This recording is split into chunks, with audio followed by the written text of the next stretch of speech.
Okay, we'll go ahead and get started. Hi, I'm Sam Agwal with Volunteer Lawyers Project. We're going to get started today for our first of three sessions for Virtual Elder Law series. And so today we're going to have a three-part education series. So we're going to have Guardianship today. It's hosted by Volunteer Lawyers Project. For those of you who are not familiar with our programming, we're a non-for-profit organization that provides free legal information, assistance, representation, and mostly civil matters for low-income individuals and their families in Central New York.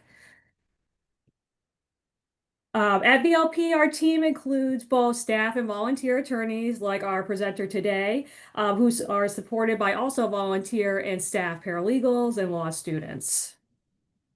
In addition to today with Guardianship, we also have a couple other presentations coming up that will also be virtual and during this lunchtime hour.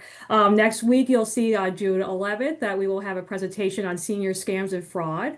And then the following Tuesday, on June 17th, there will be a presentation on planning ahead and basically talking about basic estate planning and other healthcare essentials you want to think about for peace of mind. All of these sessions will be recorded, so you can hop onto our website. I have it included there where you've registered as well. You can find it on that site. If you can't follow up with the later sessions, or you know somebody who wasn't able to attend, or you need to jump out for a moment today. So today's presentation, again, the basics of guardianship in New York, the rights, roles, and responsibilities, presented by attorney Anthony Marrone. Anthony is a founder and CEO of the Marrone Law Firm, a boutique elder law practice based in Central and Northern New York. And he is a Syracuse native and highly respected in elder law, Medicaid planning, trust and estates, guardianship, like we're here today, and special needs planning. He's a frequent speaker and author and has received many awards, including the Upstate New York Super Lawyers and the Pro Bono Distinguished Lawyer Award through the Bar Association. He's been a generous volunteer with Volunteer Lawyers Project in several capacities over the past several years since I've been at VLP for 10 years. And but Anthony has been volunteer at least the whole time I've been here. So he's been a great asset to our organization.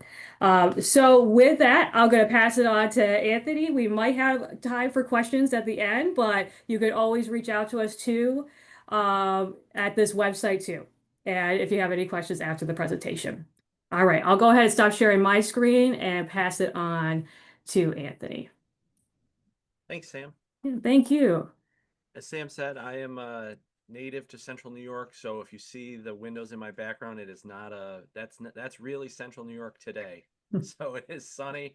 I appreciate you guys spending time with me during this lunch hour. It's probably the first truly beautiful day we've had, so thank you for being indoors watching this presentation. I'm going to share my screen.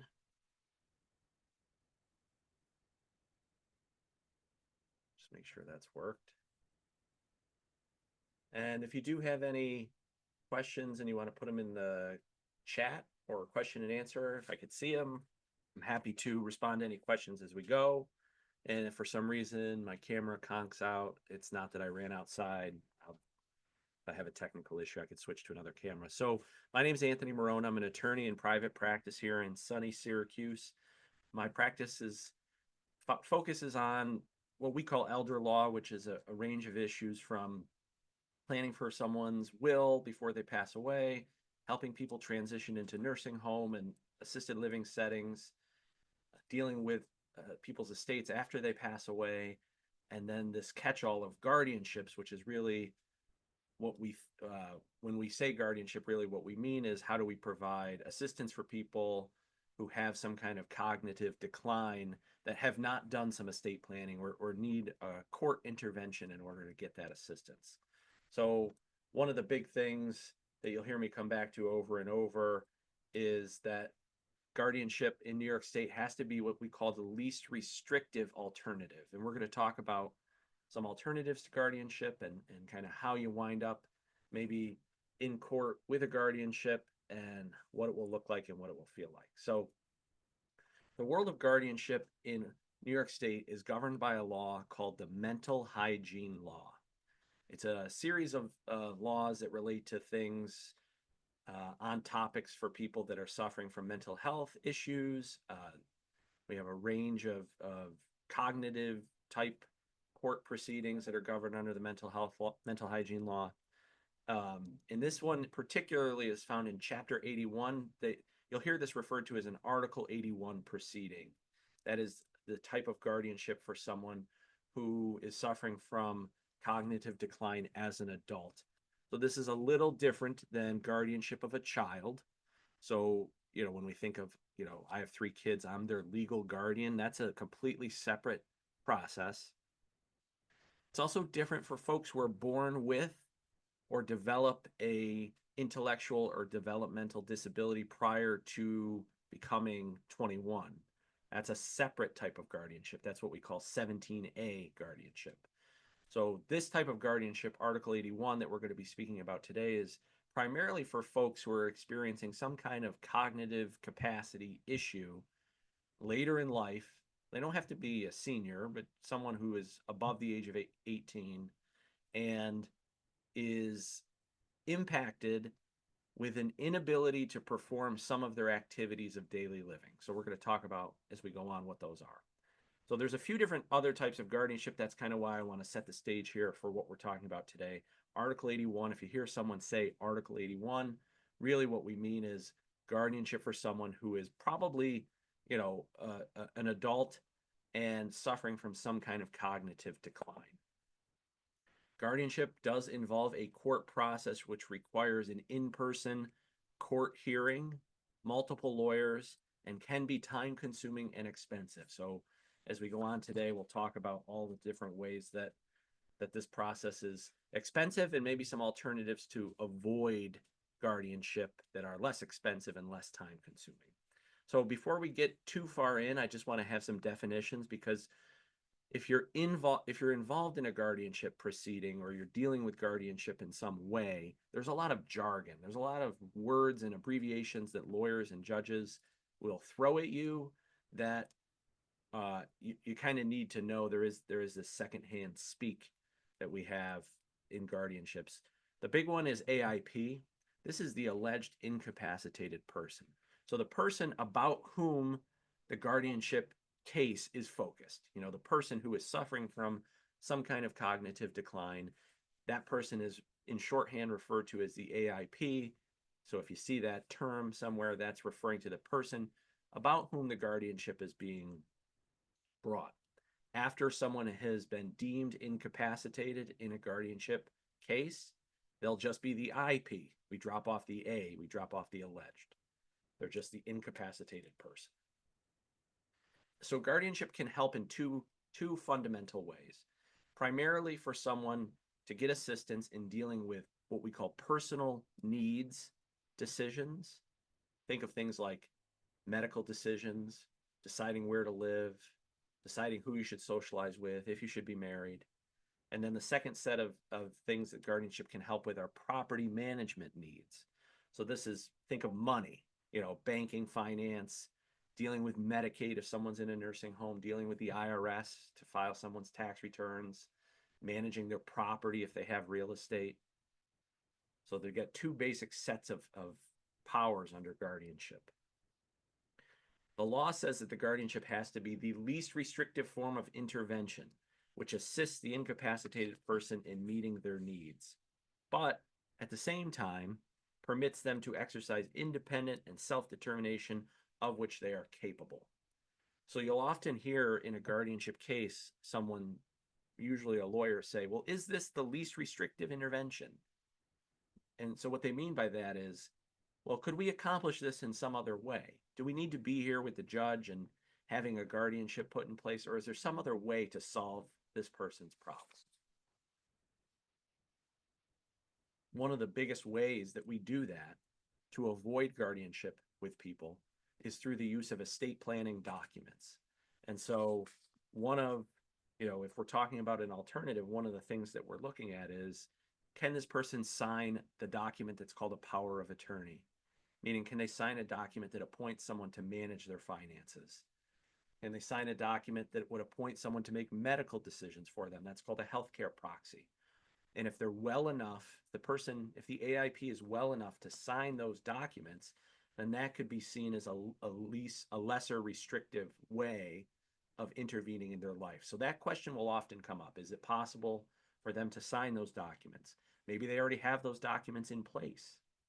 We get in a lot of disputes in guardianship cases where the person has signed a set of those documents. They've signed a power of attorney. They've signed a healthcare proxy. And the person that they've picked to do that for them, to make those decisions for them, is acting inappropriately. So a lot of times the guardianship fight is really a fight not about whether they can sign those documents, but it's a fight about who is in charge of managing the finances and making medical decisions for the AIP. So sometimes even if they do have healthcare proxy and power of attorney in place, there's not a less restrictive way to intervene in this person's life because someone's alleging or saying that those documents are not good, not working.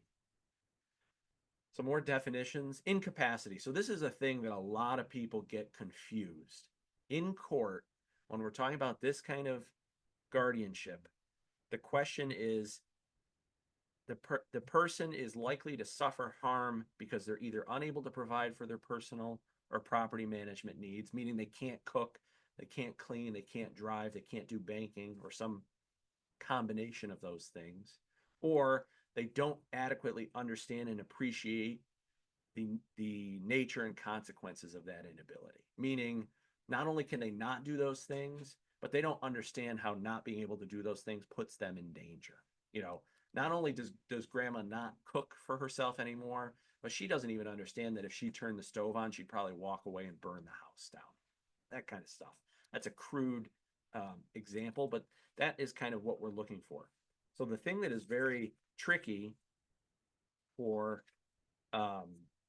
folks to kind of understand from the outset is that this type of guardianship case involves no medical records at all. So in order to prove or show that someone needs a guardian, it is not admissible evidence that they have been diagnosed with dementia or diagnosed with some kind of cognitive decline. The reason for that is that the AIP has a fundamental right to physician-patient privilege, right? Think of all the, doctor-patient privilege, right? Think of HIPAA and all the stuff you've heard about HIPAA in the past several years. They don't waive that right just because someone thinks they need a guardian. They have not waived that right. So you are not allowed, if you're trying to get guardianship over someone, you're not allowed to use their medical records, their diagnosis, their doctor's notes, their nurse's notes. You're not permitted to use that evidence to prove that they are incapacitated. And it doesn't matter if I've got a note from a doctor that says this person's incapacitated. That's essentially worthless information in the context of winning a guardianship case. And it's very confusing to people because we have this common sense in life that doctors are the people who decide if someone has capacity. And in reality, in courts in the state of New York, judges are the people who decide if someone has capacity. And the evidence that they use to determine whether or not that is true is all anecdotal, meaning it is all based on your observations of that person. Or if we want to have a doctor testify, they're not going to testify. We wouldn't have a doctor testify, but if we want to have like a social worker testify, someone's living in a nursing home and we're trying to prove that they don't have capacity, we would have the social worker testify about his or her observations of this person. Can they cook? Do you see them cook? Do you see them bathe themselves or dress themselves? It's all based on those activities of daily living: cooking, cleaning, hygiene, toileting, bathing, money management, driving. Observations, anecdotal evidence of whether they can do those things. So that's a really common misperception, throws a lot of people off because a lot of families come to me and they've spent a lot of time and aggravation waiting to get into like upstate geriatrics to have their parent evaluated to get a diagnosis, just to find out that I cannot use that diagnosis, if we need guardianship. So that's a common thing right off the bat. I like to kind of get out of the way. The test for, as I said, the test for guardianship is subjective. There's no medical evidence that's needed or permissible. And then another thing that's a common misconception is that just because you get guardianship over someone, you don't have the power to put them in a home. You don't have the power to put them in a residential facility or nursing home or sell their house. That requires a separate court order after the guardianship has been approved. So just because you become guardian over someone doesn't mean that you have automatically the right to, drop them in a nursing home and sell their house. It requires more work down the road in order to get that kind of approval. That's a major concern that a lot of people have when they're involved in a guardianship case is, hey, mom or dad's in their home, they're not safe, they've never signed any documents, like we need to move them to Loretto and sell their house and guardianship will fix all of that. That's people come to me like that. And so, I'll say, look, that could be true, but it's going to happen in steps. We're not going to get permission for all those things right away. There's a process for each of those things. And we can ask the judge for permission to relocate mom or dad to a facility, but it usually comes as the second part or after the guardianship proceeding. The first order of business is figuring out if they even need a guardian. Are they lacking in capacity enough to need a guardian? And then part two of that we'll talk about is who should be the guardian. But this is a common thing that happens where people present to us, to lawyers, hair on fire, situation at home is bad with mom or dad or grandma, grandpa, or whatever. And we need all these things right away, and guardianship is the silver bullet to fix all of that. And it's just not that simple, unfortunately. Here's how the process does work. So one of the things that is kind of maybe slightly news to people is that it is an expedited process in terms of how quickly the court proceeds with a guardianship case. That doesn't mean it's fast in real life. Lawyer fast and real life fast are two different things. So a guardianship proceeding in this area in upstate New York, by law, from the time that the case is filed, there is supposed to be the hearing, which we'll talk about how that works, but that hearing is supposed to happen within 28 days after that court case is filed. And I have found, practicing in pretty much every county here in central and northern New York, that that's true. The judges are pretty attentive and expeditious in terms of getting the things put on the calendar and moving them along. So, basically about as quickly as if you got a traffic ticket and had to go to court, or, if you got wanted to evict someone or sue someone in small claims court, it's going to happen with about the same speed, maybe even a little more quickly than those processes. So the initial filing of a guardianship case is called the petition. It's a legal document that will have some essential pieces in it. Who the AIP is, so I'll always provide a narrative background. This is who this person is. This is how old they are. This is where they live. And this is the story of what brings us to court today. So we're kind of setting the story for the judge in terms of why we're here. These are the things that are happening in this person's life that are making us have to come and seek the judge's help with this. So that's in the petition. You also have to put on notice, the people that are going to have to go to court about this are going to be whoever's bringing the case. That person's called the petitioner. The AIP, as we talked about, the alleged incapacitated person. And then if you are, for example, if you're the child of an adult and you're bringing the case about mom or dad, if they're married, you have to put their spouse on notice. And then all of your adult siblings, all of your siblings get put on notice. And then mom or dad, if they have living siblings, they also get put on notice. So kind of a bit of a potentially big group, depending on the size of the family, that would be put on notice and have a right to at least be notified that the case was going to happen. So, you depending on how many people you've got, there is a lot of work kind of after the case gets filed to give all of those people proper notice that the case is going to happen. So you file the petition with what is called an order to show cause. Think of it like a subpoena. It is a document that the judge will sign that will say, hey, we're all going to get together in court on this date at this time to have this case. So if I filed that petition in order to show cause with the court today, I can expect that probably before the 4th of July, we're going to be in court having that case, having that hearing. And your job, if you're bringing the case, if you're the petitioner, is you've got to make sure you properly get all of those people notified in the correct way. So you can, there is now service in Central New York through the help desk at the courthouse to help people do this, but it is a tricky thing to do on your own. There's several moving parts to these kind of cases if you were to do them on your own. So usually court happens within the first 28 days, and then additionally, the court has a 7-day window in which to issue their decision whether or not the guardianship's approved.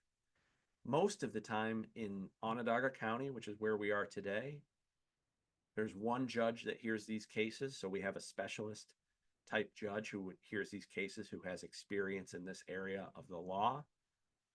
And pretty much always, I would say 95% of the time, the cases are decided that day. Like you'll get an immediate decision from the judge, right from the bench at the conclusion of the hearing. Sometimes in a contested case, if there's people fighting, multiple parties fighting, they'll issue a written decision later, but it's never gone beyond that time period. So it all happens basically within 30 days. And that's good because normally, you're in a situation where this person needs help, and the help that's needed is typically pretty urgent. Sorry, I got a motorcycle right outside my window, so it's going to get loud for just a second.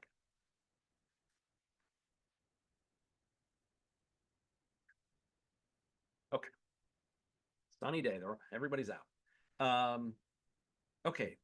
So when you file the petition, what happens next is the court is going to appoint 2 lawyers. So you're going to get, you may have your own lawyer as the petitioner, and then the court is going to appoint 2 more lawyers typically. One is going to be what is called the court evaluator. And so this is a lawyer who has gone through some training to become educated on these topics. And their job is to interview the AIP. So they go and meet with mom or dad or whoever, and they're going to investigate everything you said in your petition. They're like a fact checker for the judge. So they're going to call everyone, meet with people, look at the bank records if there's some, talk about money, look at, they can look at medical records if needed. So they do have permission to look at medical records. The court evaluator's job is to basically touch base with all of the parties and see if the allegations in the petition are correct, and then write a recommendation to the judge for what they think should happen. So that will be the court evaluator. They file a written report before you have the court hearing. And then the AIP has the right to an attorney. So here, locally, the judge will typically appoint someone for the AIP. A lot of times that's a lawyer from an agency known as Mental Hygiene Legal Services, which is a public agency run under the New York State court system in the state of New York. So they have lawyers who specialize in these types of cases. Or the AIP can hire their own lawyer. So they can call up a private lawyer like me or someone else and say, hey,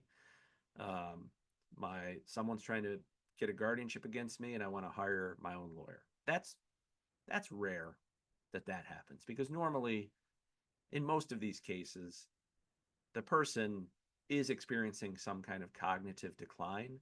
So it's not always easy for them to kind of Google and find a lawyer and call someone. Not to say it doesn't happen, but it's usually the court appointing someone for that person. And so then in order for the guardianship to go forward, in order for a guardian to be appointed, one of 2 things has to happen. Either the AIP agrees, so we get to court on the hearing date, and sometimes the AIP will say, yeah, no, I'm fine with my son or daughter doing this for me. And that's called consent. So you can have them consent to the appointment, or more commonly, you got to have the hearing, which means we're putting witnesses on the stand to talk about the person's cognitive capabilities and talk about their cognitive decline. I'd usually be calling the court evaluator as a witness to talk about what they observed. And that has to be by clear and convincing evidence that the person's incapacitated. So what that means is, um, you've watched like Law and Order or any other crime TV, like legal thriller drama show, and they'll say the standard of evidence is beyond a reasonable doubt. So that's basically the highest level of proof, like beyond any reasonable doubt. Clear and convincing is like halfway down from that. Um, like it's still, you got to be pretty convincing and clear as the title says, but it's not quite to that level of beyond a reasonable doubt. So you have a lesser standard of proof, what we call a standard of proof, to show that the person is incapacitated. The hearing itself. So we file the petition, we file the order to show cause, and then we have that court hearing. And so what will usually happen is we will go to court on that date in question. We will make sure that the AIP is going to be there and make sure that we're ready to go with who our witnesses are going to be. And then the AIP does not have to testify at the hearing, so they can't be made to testify against themselves. But most judges do want them physically there. Now, there's some exceptions to that. It was a lot different during COVID. We did a lot of this remotely. That's essentially ended, although most judges, because their courtrooms are kind of set up for video, they'll allow people to video in if they're like far away. So if you got family members that can't travel, or for some reason the AIP is in the hospital and it's not safe for them to come in to court, especially in the winter, it's tricky getting folks out. So they will allow for that. But most always the judge wants to see the AIP because they're potentially taking away a lot of their civil rights. They're taking away potentially the right to get married, the right to sign a contract, the right to have a driver's license, the right to decide where you should live. That's the loss of some essential liberties that we take seriously in this country.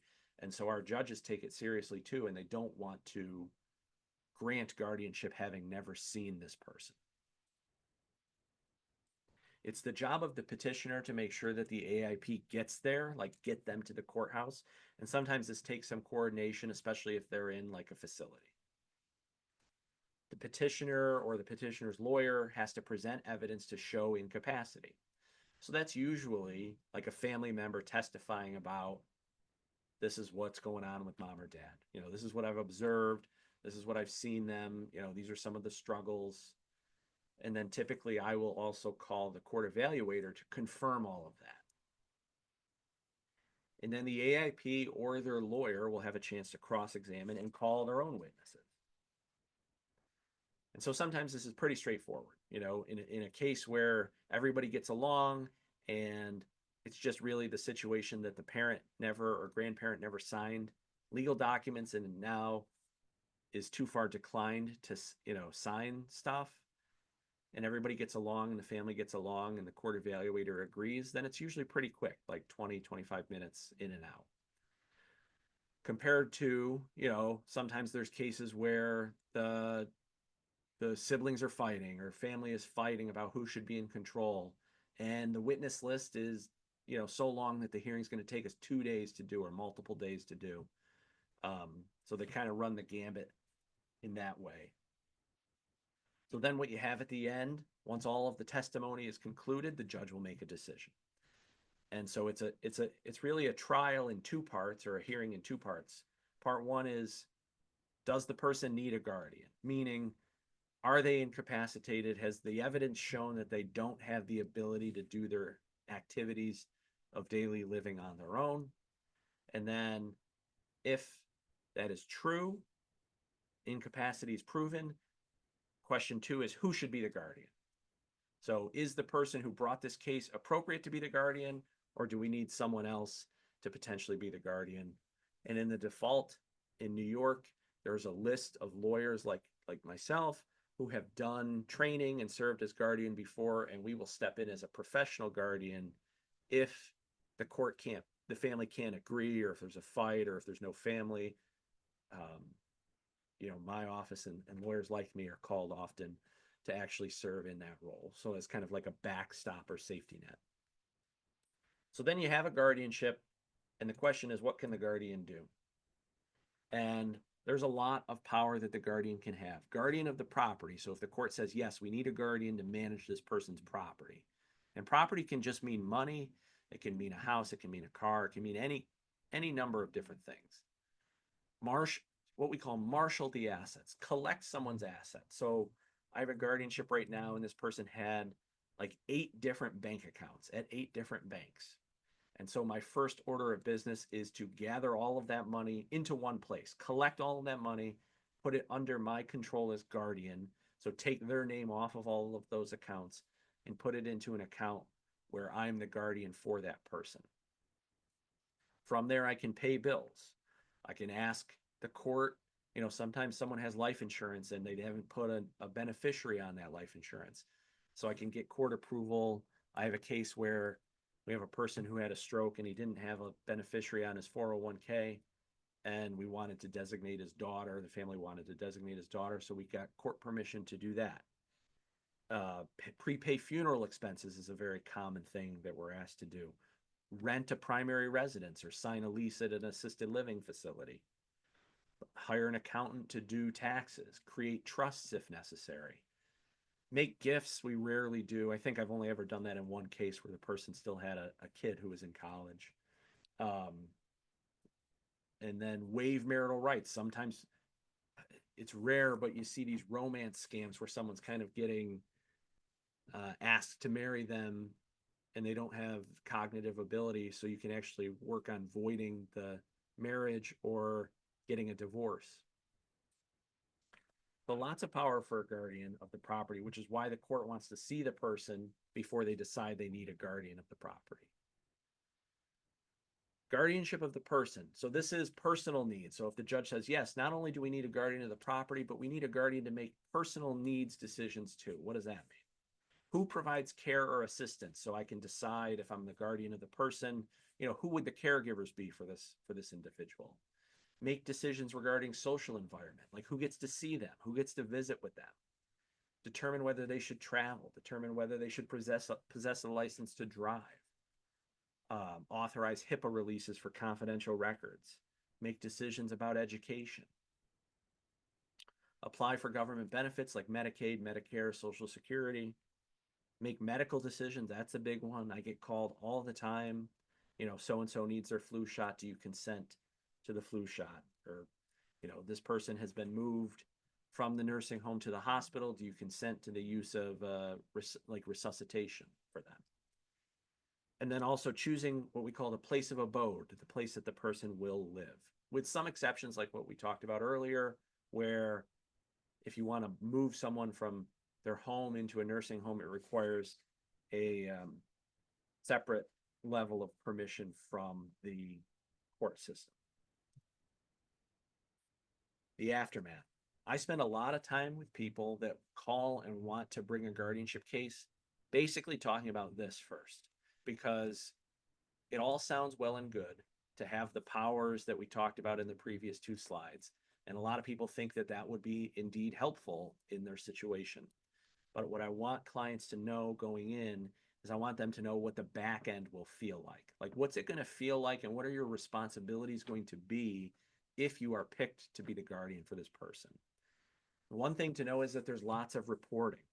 So you have to file an initial report within 90 days of being appointed. So that, in our situation we talked about, if we filed a case today and we were in court by June 30th and the judge issued their decision then, we'd probably be looking at filing our first report by the end of September.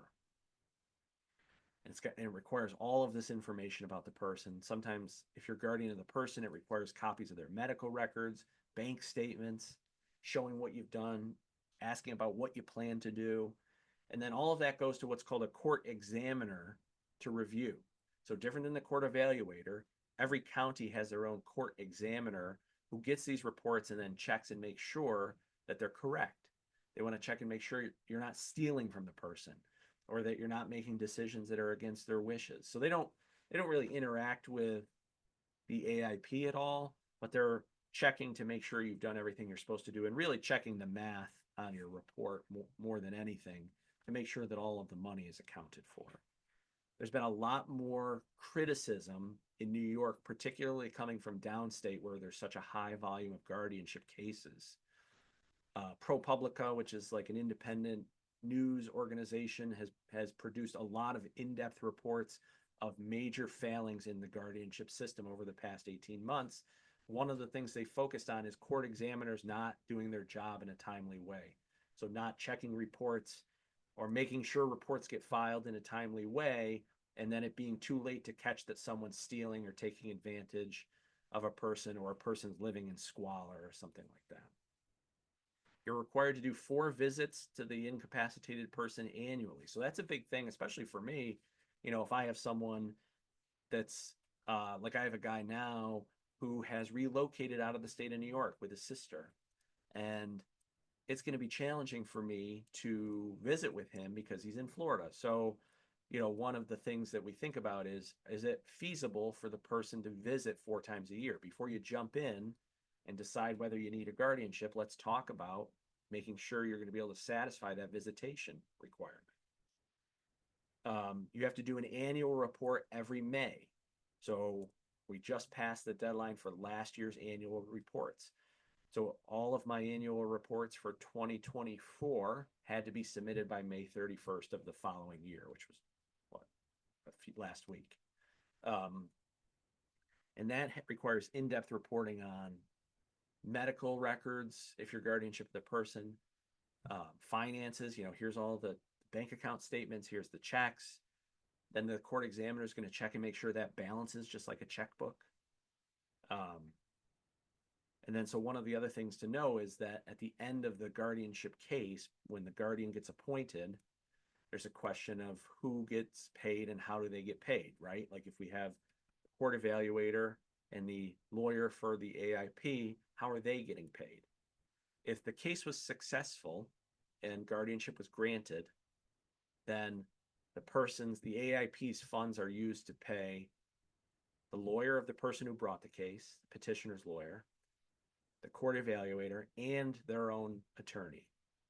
And that's usually, in most cases, in the range of $5,000 to $15,000, depending on the case, depending on how complicated it was, and depending on who the lawyers were. That I would say that's typically the range for a normal case. So it's not cheap. Compared to getting a power of attorney or healthcare proxy done, it's much more expensive than those things. And then the guardian can be paid a commission based on how much money is in the account. So it's a percentage commission every year. And then the court examiner gets paid every year the same way, based on what's in the person's accounts. So it's not an inexpensive process to use, which is why I start on this slide basically, or this topic with people when they come in and say, hey, I want a guardian for mom or dad or whomever. Let's talk about what it will look like and feel like after, and then work backwards and see if that's the least restrictive way to accomplish what you need.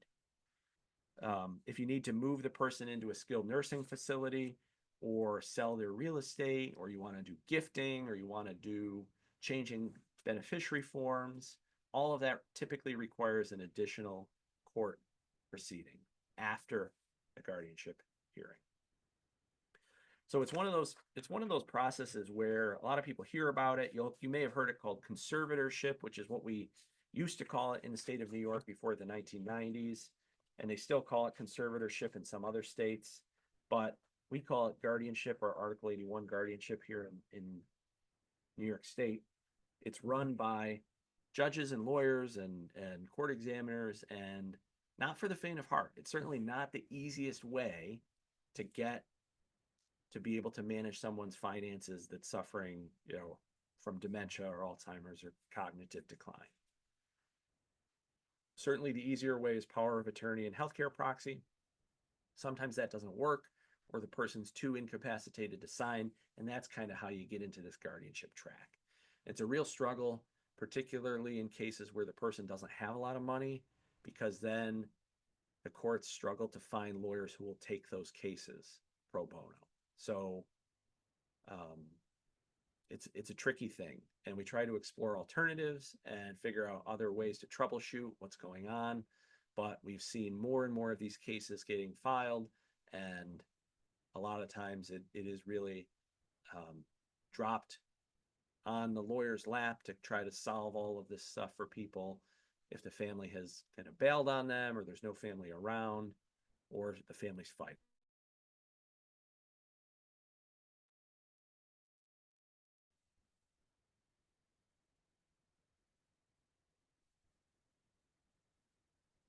And they try to make it not adversarial. If everyone gets along fine, it's not going to be a adversarial or scary thing. But certainly the prospect of having to go to court or bring your adult parent or grandparent to court can be emotional and intimidating. I'm happy to take any questions or chat, answer any questions. I don't think I saw.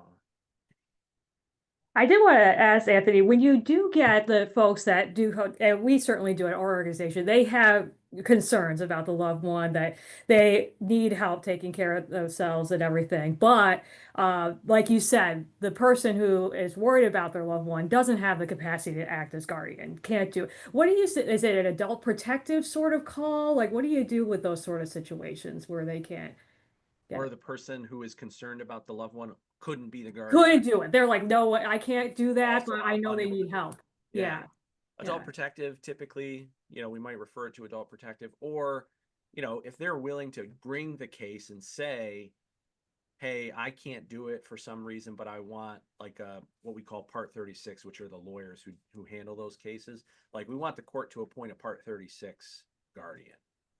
You see Yeah. that a lot when nursing homes bring these cases. So a lot of one of the problems in the system, kind of the nitty gritty, is a lot of nursing homes are bringing these cases now, where Mhm. they've got a person in there, the family hasn't stepped up, typically hasn't paid the bill is usually the main issue. And so the nursing home's trying to get a guardian appointed to get Medicaid applied for to help pay the bill. And they'll typically ask in those petitions, hey, can you appoint a private lawyer to do this? And so that would probably be the other way I would go, either adult protective, because adult protective can bring a guardianship case too. Like they Okay. can Yeah. present a guardianship case for filing. They have a lot of power to kind of try to avoid that. Um, but they can certainly bring their own case. Or even if the person can't serve, are they willing to act as the person to file the case and then ask the judge to appoint someone? Right. Yeah, someone other than that. It's a tricky thing because it's like if you do that as the petitioner and you lose for some reason, then you could be on the hook for the fees. So one of the things is if a court finds that a guardianship case was brought in bad faith, Hmm. like someone was doing it as a retaliation, or they're just trying to control their parent and the parent's not incapacitated, then the losing party, the person who brought that case, can actually be on the hook for all of the legal fees. I've had it happen once. So it's not this. I mean, that's very, how do you say? It goes against the American system of justice, Hmm. which is where we all kind of pay our own fees. Every Hmm. party pays their own fees. But that's one thing I'm usually worried about if I get a call like that from someone is, hey, if you're not willing to see the thing all the way through and not willing to potentially be on the hook if the thing loses, then adult protective is probably your only other way, short of the police, Yeah, depending on how what the extreme it actual is. case is. But Right. adult protective, especially in Onondaga County, is very good. Hmm. Some of the more rural counties, it's tougher because they just don't have the staff Right. to like chase some of this stuff down because it requires a lot of labor to manage some of these cases from an adult protective perspective. So um, I would go adult protective for sure. Okay. Gotcha. Another thing I was kind of thinking about is uh, you hear about these cases where somebody has, usually their adult child has, unfortunately, a drug addiction problem, Mm-hmm. and they don't, it's not, they didn't have it, there's no kind of capacity sort of, at birth diagnosis. But, in their view, they can't take care of themselves, right? They need to go to a rehab. They need to, they're living on the streets. What do I do, Yeah. with that? I always say to people that this system was not designed to help with mental illness. Like it just was Hmm. not designed. And I know it's a huge problem. I mean, I get these calls every day Yeah. where, my 35-year-old daughter is either addicted to drugs or has these mental health problems. She's not going to treatment. What do she's bouncing from Hutchings to St. Joe's. What do I do? I need guardianship. Those are the cases that you can lose because you get into court, and especially what happens in a lot of times is if they're in a Hutchings or a St. Joe's CPAP or some kind of inpatient, they're taking that person to court to get them to take treatment over their objection. And so they can get them sometimes back to a baseline so that Hmm. when it's time for you to go to court for guardianship, they seem fine, like they've done all this Right. great work. So it's a tricky thing because you've got to, we're trying to put a square peg in a round hole. This guardianship provisions were started to help for people with cognitive decline, not not written in a way that would address the mental health and drug abuse problems that really didn't exist at the time these laws were written in the same level, right? So we take the cases. I mean, they're tough. It's a challenge in a number of ways. If the person's truly homeless, how do we get them to court? How do we serve them? Because part of what you have to do is the judge says, okay, we're going to have a court date. I got to find a process server to hand the papers to that person. How do I do that if I can't find them on any given day? So it's a tricky thing. It's not designed for that. There's other laws out there, like for people that have mental health issues. There's a law called Kendra's law, which is also under the mental hygiene law, where you can get into through the Onondaga County Department of Health, I think, oversees. It's like assisted outpatient treatment, like for someone who's got a diagnosis and is perpetually in the system and is not doing what they're supposed to do. The judge can basically say like, hey, you could go to jail if you don't do this, or these repercussions can happen if you don't follow up with your treatment. So that's an alternative that I'll try to coach people through in those types of cases if it's going to work, and connect them with the folks that run that program. Some of the rural counties, it's tough because they just don't have the infrastructure to run those programs. But we do here in Onondaga, so that's nice. The mental health thing or the drug abuse thing comes up all the time. Yeah. It's a challenge of our time. One of the challenges of our times that the current law is not designed to address. But we do try to make it work. Right. Yeah, it is a challenge though, for sure. Yeah, our office does get quite a few questions like that too. And then, along that same line too, with the mental health, we had recently a child with schizophrenia, right? And so, and I don't, and maybe you could clarify this. I believe, Anthony, like that wouldn't be like, like a 17A, that other guardianship you talked about with a schizophrenia diagnosis. Yeah, right. Usually not. Because No, yeah. no, Yeah. usually not. Yeah. It's And more. so would That's this more for be again the avenue you would go for that? probably, Yeah. Okay. probably. Yeah, Yeah. yeah. And as you said, which I was surprised to hear about, and it would really be bringing the evidence again that on their day to day and like that they can't care for themselves and stuff, and not necessarily the schizophrenia diagnosis, right? When bringing an article Yeah, you in can't even one. use that. You can't Yeah. even use that You can't even use diagnosis. it, Yeah. right? Yeah. So yeah, I was very surprised to hear that. I'm Yeah. usually able to get around that because it's not so if you think about it, if you like zoom out, right? Hmm. The idea is not that the schizophrenia diagnosis is the problem, right? The problem is the behavior, right? Like because they have schizophrenia, they're doing these things that are putting themselves at risk, right? And so we focus on those things, right? The story. Tell me the story. And a lot of it's really hard and really sad because you're talking about parents of adult age children who have just been through hell and back, dealing with their kids mental health issue or drug issue or alcohol issue or whatever. And but we have to lay that story out because that's how you win those cases. Right. We have done it. I mean, it's doable. It's just not designed for that.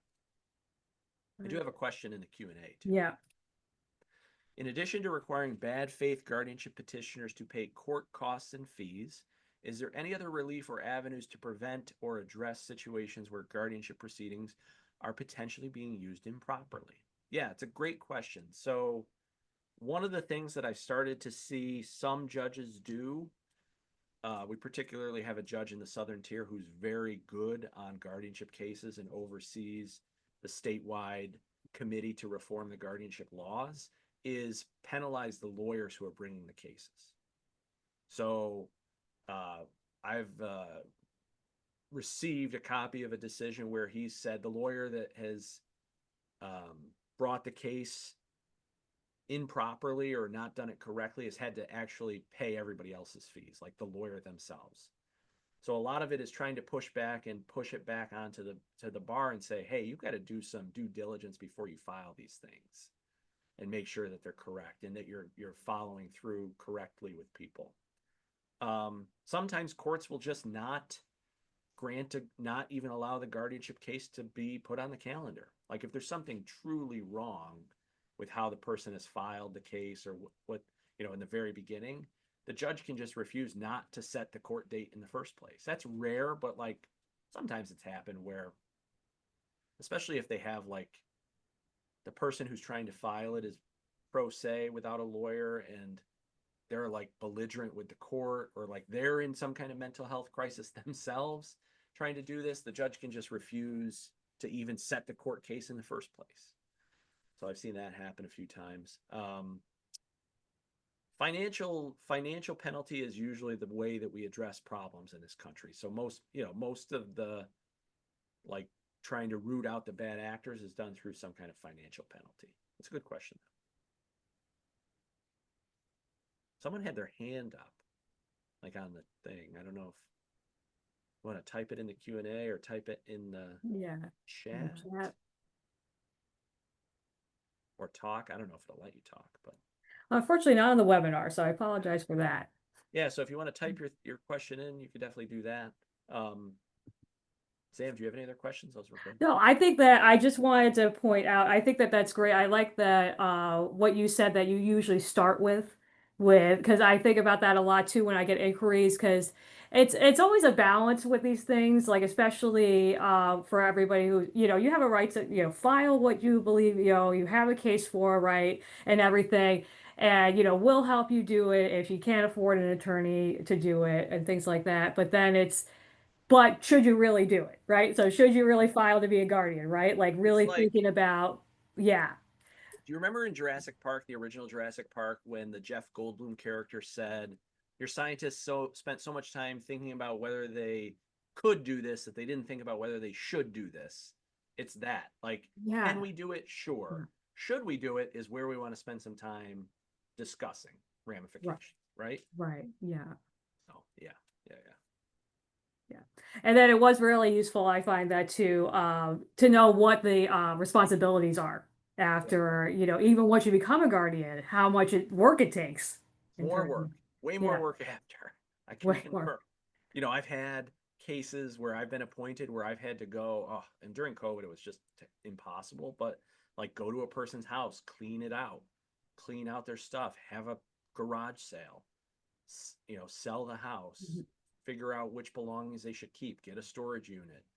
I had one where it was a lawyer and she had massive amounts of filing cabinets in her garage. And go through all those cabinets, pull out, look for original wills and abstracts. Like it was just it is always more work on the back end, I promise, than getting the guardianship. Oh, we have another question. How would you handle a situation where family members, typically siblings, are fighting over who should have guardianship? Often I receive calls with accusations of kidnapping or restricting access to their parent. Yeah, it is a very common situation nowadays that the fight is not over whether the person is incapacitated, but rather who should be the guardian. So those are the hardest cases for me because most of the time it's a he said, she said type analysis, right? Like I'm getting the call in my office. So-and-so is a terrible person. This is what they did to mom or dad. Will you represent me and do this? And I've just got one version of the facts. And then there's going to be that person's version of the facts. And then there'll probably be a third version of where the truth is in the middle of those two things. So I try to personally take everything with a grain of salt, figure out, has the parent signed anything previously? Have they given any indication of what their wishes were when they could sign legal documents. And then that intention to me is important, because if when they were fine or cognitively clear, they designated Kathy, then why should it not be Kathy now? Then we'd have to really get into what has she done that's truly wrong if we're saying it shouldn't be Kathy. Not to pick on people named Kathy. But yeah, it is a challenging thing, and it is something that we weigh, and I basically have them tell me the version of what's going on, and then if I'm taking the case, I try to independently corroborate as much of that as I can beforehand. But it's very much, there's a lot, I would say, of the cases that I've been involved with, probably half or close to half are like that, unfortunately. There's just so much more fighting nowadays among family, both in this phase and then after the parents die. It's for sure happening at a much more frequent rate. I try to work with people, if it's possible, to refer them to mediation. There are some, some sort of resources for mediation, for family mediation, but a lot of the times you're asking a lawyer to solve a social worker's problem. Like I'll always tell folks, you cannot expect the legal documents to fix your family's problems. Like, my power of attorney or this guardianship proceeding is not going to fix your sister. Like, it's just not going to work that way. I wish it would. I could charge a lot more. So you kind of have to come in with, and I try to get people aligned with me on, there are still going to be problems after this case. Like, even if we win this case, there's still going to be fights. I've got them all the time where it's like every time they show up, they call the cops on the sibling, right? And so I'm trying to de-escalate those situations. We will build into the court paperwork, if there's an agreement on visitation, we treat it almost like, I don't do custody, but we treat it almost like a custody case. So-and-so is allowed to visit. You should not be talking bad about this person. You should not be planting bad, ideas with the incapacitated person that Kathy's bad. You shouldn't be telling her that. And we'll come back to court if we find out that it's happened. So, just people, it's like, Right. people are challenging, and we're in challenging times, and it seems, you would have thought during the pandemic people were nicer to each other maybe, and it's just kind of like on fire 100 times more volume than it was before. And we also have this issue here in central New York of an aging population, a rapidly aging population, if you look at the demographics. Right. So the percentage of baby boomers here relative to, like Austin, Texas, or Boston, Massachusetts, or like even Cleveland, like some of the other cities of ours, comparable, maybe not size, but much higher percentage of elderly people. So there's going to be more of this stuff, right? And particularly with families spreading out all across the country and the world, it's tricky, because the one who stays home is often the one that gets picked to be in charge, and then everybody else is upset with that person. So it presents its challenging situations. It's a good question, Tamara. I don't know if I answered it all the way, but Yeah, very good question. Yeah, those were great questions. Yeah, very informative, Anthony. I mean, I could ask, a ton more, but I mean, that gave us a really, really good kind of overview of guardianship for sure. So definitely useful information. Yeah, I mean, I could ask more, but I think we are at the top of the hour. So I really appreciate your time. We will, everybody, like I mentioned, we will post this recording as soon as we can on our website too, if you didn't get a chance to attend the whole thing or know somebody who had to miss it today. And thank you, Anthony, so much for your time. We really thanks for appreciate having me. it. Yeah, absolutely. Okay, take care, everybody. Thank you.